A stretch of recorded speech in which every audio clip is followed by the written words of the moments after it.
দক্ষিণ পশ্চিমাঞ্চলের বৃহত্তম চামড়ার হাট যশোরের রাজারহাট চামড়া বাজারে শনিবার 3.5 কোটি টাকার চামড়া হাত বদল হয়েছে বলে দাবি হাট কর্তৃপক্ষের। তবে আশানুরূপ দাম না পেয়ে সন্তুষ্ট নন ক্রেতা বিক্রেতারা। উভয় পক্ষেরই দাবি, সরকার নির্ধারিত দামে বেচাকেনা হচ্ছে না চামড়া। ট্যানারি মালিকদের কারণে চামড়ার বাজার ক্ষতিগ্রস্ত হচ্ছে, সেই সাথে পথে বসছে ক্ষুদ্র ব্যবসায়ীরাও।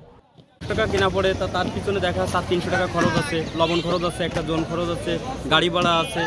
এভাবে দিয়ে আমাদের একটা চামড়া দেখা যাচ্ছে 1000 টাকা কেনা পড়লে আর 300 টাকা খরচ পড়ে। জাস্ট দেখা যাচ্ছে 1300 টাকা পর্যন্ত একটা চামড়া খরচ পড়ে, মানে পড়টা পড়ে একটা। এবার সেভাবে হাটে আনলে দেখা যাচ্ছে আমরা সেই দামে আর বিক্রি করতে পারি না। সরকার যে রেটটা দেয় সেই রেটটাও দিলেও আমরা দেখা যাচ্ছে বাঁচতে পারবো, কিন্তু সরকার যে রেটটা দেয় সেই রেটটা আমরা পাই না।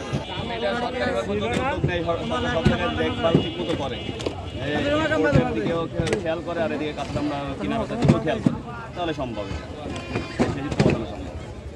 সরকারি নজরদারি ছাড়া সম্ভব। সরকার বলে দিলে হবে, সরকার মাঠ পর্যায়ে থাকতে হবে সব। শনিবারের হাটে 25 থেকে 30 হাজার পিস চামড়া উঠলেও কাঙ্ক্ষিত দাম পাচ্ছেন না মৌসুমি ক্ষুদ্র ব্যবসায়ীরা। যশোর সহ আশেপাশের জেলাগুলোর জন্য এই হাটটি খুবই গুরুত্বপূর্ণ।